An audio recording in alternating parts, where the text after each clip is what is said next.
Bonjour à toutes et à tous. Alors voilà, je voudrais vous partager en tout cas ma vision de la réalisation, dont je vais distinguer pour la rendre accessible deux aspects que je vais exprimer comme étant deux mouvements simultanés, alternatifs et complémentaires, en tout cas qui peuvent s'exprimer comme ça de manière consciente. Et donc, il y aura un mouvement ascendant qui est celui de la déconstruction, de la désidentification, qui permet de réaliser le soi dans son divin unitaire, au-delà de la forme, c'est-à-dire de notre ego, et un mouvement qui est descendant et qui est celui qui permet d'intégrer ce divin dans la reconnaissance de son ego et qui permet de l'incarner à travers cet ego. C'est ce que j'appelle l'imprégnation. Et pour illustrer ce dont j'aimerais vous faire part dans ce sujet, je vais vous partager une histoire et je vais détailler mon propos à la fin de cette vidéo.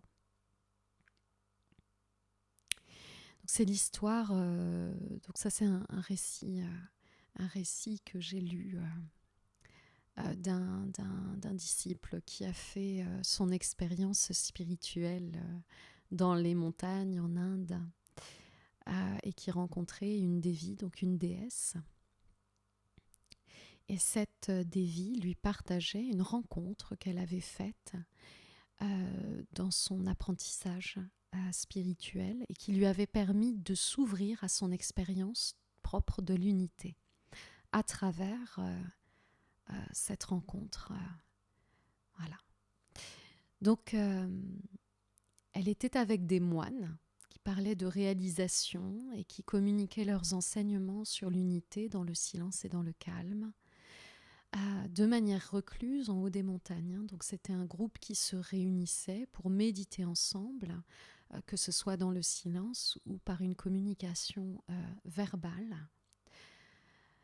Et dans ce groupe, il y avait aussi un moine qui faisait par instant son apparition et qui était considéré comme un fou parce que celui-ci jouait le rôle de perturber ses confrères.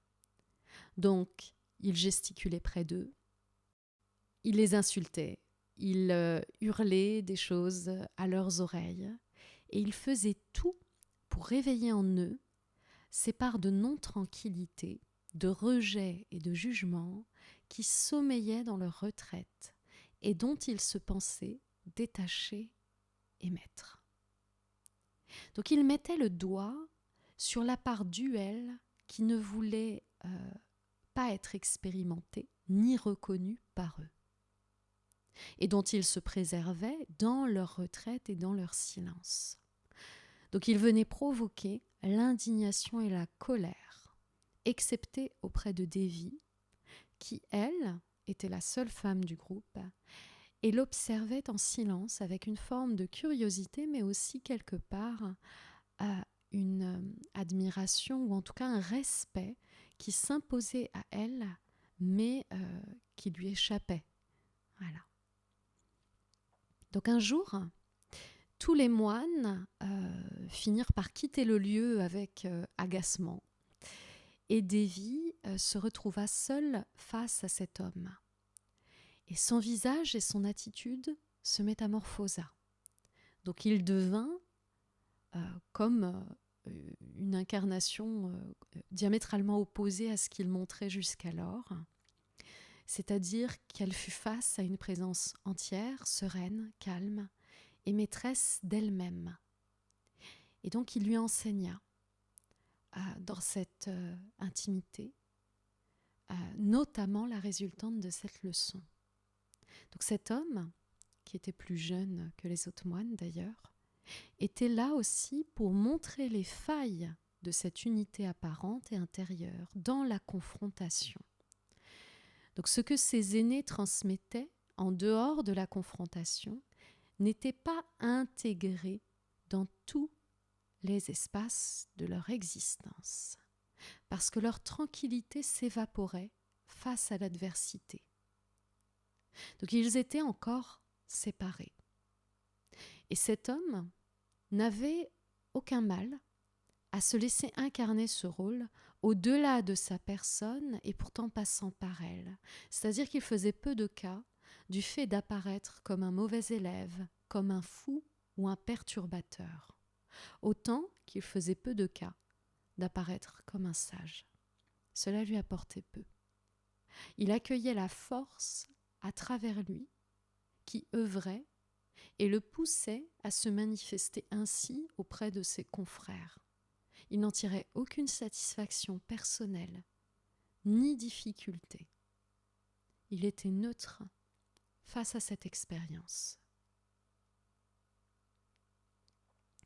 Donc ce qu'il invite à considérer, c'est le fait que l'être entièrement accompli est en mesure de ressentir de la joie et de l'amour face à la confrontation, autant qu'il est en mesure de ressentir de la joie et de l'amour ou de la tranquillité dans sa complétude intérieure et dans sa reliance avec des espaces naturellement dans cette énergie joyeuse, vibrante d'amour ou profondément sereine. Et c'est ça dont je voudrais parler, c'est que quelque part la réalisation, ce n'est pas uniquement toucher dans sa pleine conscience que le divin et notre individualité ne font qu'un. C'est aussi l'intégrer dans notre vivant, dans notre quotidien, dans nos actes et dans notre considération à travers l'expérience du vivant que nous faisons comme être incarné. Et dans la relation à l'autre. Et pas seulement dans ces moments d'ermitage ou de solitude. Et la réalisation dont beaucoup de personnes parlent, c'est la réalisation où nous touchons l'essence de notre conscience, qui se révèle dans son universalité. On parle beaucoup de cette réalisation où on fait l'expérience en nous-mêmes du divin et de l'absolu. Donc il y a plusieurs formes d'expérience qui permettent de vivre cela en soi-même et d'intégrer déjà dans la dissolution de notre ego, cette unité qui est en nous, que nous sommes. Mais il y a aussi cette réalisation qui se fait dans le fait d'incarner ce divin, représentation de l'amour absolu, et à travers une bienveillance absolue et la conscience permanente qu'il est en chacun de nous, qu'il est chacun de nous, et chaque événement de notre vie, qu'il est dans notre quotidien en permanence. Et cette imprégnation, elle ne peut se faire qu'avec l'acceptation de vivre le divin à travers notre ego, donc avec la reconnaissance de l'ego et non pas son rejet. Mais cet ego, dans la reconnaissance du divin au-delà de l'ego et à travers lui, mûrit dans la direction d'incarner cet amour. Donc cela demande d'être confronté pour pouvoir le vivre, cette imprégnation à travers notre individualité. Cela nous demande d'être confrontés à tous ces instants où nous quittons cet amour et cette conscience unitaire. C'est de nous confronter nous-mêmes à ces instants où nous perdons cela dans notre manifestation pour pouvoir le restaurer de manière entière. Et celui qui est pleinement réalisé, on pourrait le dire comme ça, en tout cas on pourrait l'imaginer comme ça, C'est celui qui a intégré cet amour et qui est en mesure de l'exprimer face à tous les événements de sa vie, y compris l'adversité, la difficulté, la douleur et la confrontation. Donc il faut savoir que alors ce n'est pas une fin en soi et il n'y a aucune culpabilité à avoir dans le fait de ne pas être là-dedans. Je pense que cette réalisation, nous pouvons tendre à l'être. Est-ce que des personnes l'ont vraiment atteinte de manière absolue de leur vivant? Je ne sais pas. Mais nous pouvons tendre à cela avec de la conscience. Et donc, cette première phase de réalisation de soi, celle que j'ai appelée ascendante, alors évidemment, ce n'est pas un mouvement qui monte et un mouvement qui descend, ce sont des images. Ce sont des images simplement pour illustrer un propos. Mais la conscience, la spiritualité est au-delà de l'espace-temps et au-delà des mouvements directionnels que l'on peut se figurer. Et tout cela, ce sont des images pour nous aider à comprendre. Donc la première phase que j'ai appelée ascendante, qui est celle de la réalisation de soi dans la dissolution de nos identifications égotiques et du contrôle de notre vision, implique un lâcher-prise qui est total, comme un abandon de soi à quelque chose au-delà de soi. Mais la deuxième phase, celle qui demande à intégrer cela à travers l'ego, ce que l'on touche dans cette dissolution, cette phase qui nous permet de l'intégrer à travers notre individualité, notre incarnation, eh ben, elle, au contraire, implique aussi des choix conscients. Et ça fait partie d'une forme de déconstruction, mais d'ordre pratique. C'est-à-dire que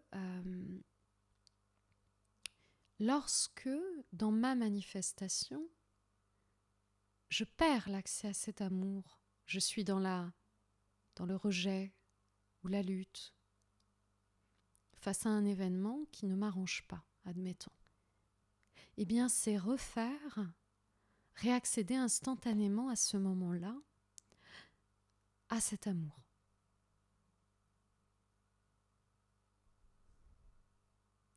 Et ces deux mouvements qui peuvent paraître contradictoires, la dissolution de l'ego et la reconnaissance de cet ego comme étant le fruit du divin et comme pouvant être le prolongement de ce divin, à travers cette forme spécifique, eh bien, sont complètement complémentaires et se rejoignent. Et l'un et l'autre de ces mouvements peuvent finir par fusionner. Et quelque part, la réalisation, si on pouvait parler de réalisation aboutie, ce serait la fusion de ces deux mouvements, de ce qu'ils représentent, dans la reconnaissance du divin au-delà des formes et à travers toutes les formes jusqu'à sa propre personne, dans son individualité. Aimer l'adversité et toutes les formes de dualité. La dualité représente la lutte et la séparation. Donc aimer l'adversité et toutes les formes de dualité en soi ou en dehors de soi. Par exemple, aimer sa colère ne veut pas dire qu'on lui donne notre pouvoir. Ce n'est pas parce que l'on est face à une manifestation de colère en soi qu'on la laisse nous dominer. On peut l'accueillir sans lui donner le pouvoir d'être maîtresse de soi. Mais l'accueillir, c'est aussi l'aimer. Et l'aimer, parfois, on confond l'amour et aimer ne veut pas dire qu'on est dans un sacrifice. C'est indépendant des actes. Même si aimer peut passer par les actes, c'est au-delà des actes. Donc lorsque j'aime infiniment un être, je l'aime indépendamment de ses actes. Mais ça ne veut pas dire que je ne regarde pas ses actes et que je n'agis pas en conscience. L'amour n'est pas permissif. C'est juste l'amour, c'est indépendamment de ça. Et aimer, c'est au-delà du jugement. Donc, intégrer quelque part la réalisation du divin dans sa vision. Dans sa plus haute instance, c'est être en mesure de vibrer et d'incarner la joie, l'amour, la paix et l'harmonie, même à travers les expériences houleuses de la vie. Et la confrontation, qui fait partie de l'expérience.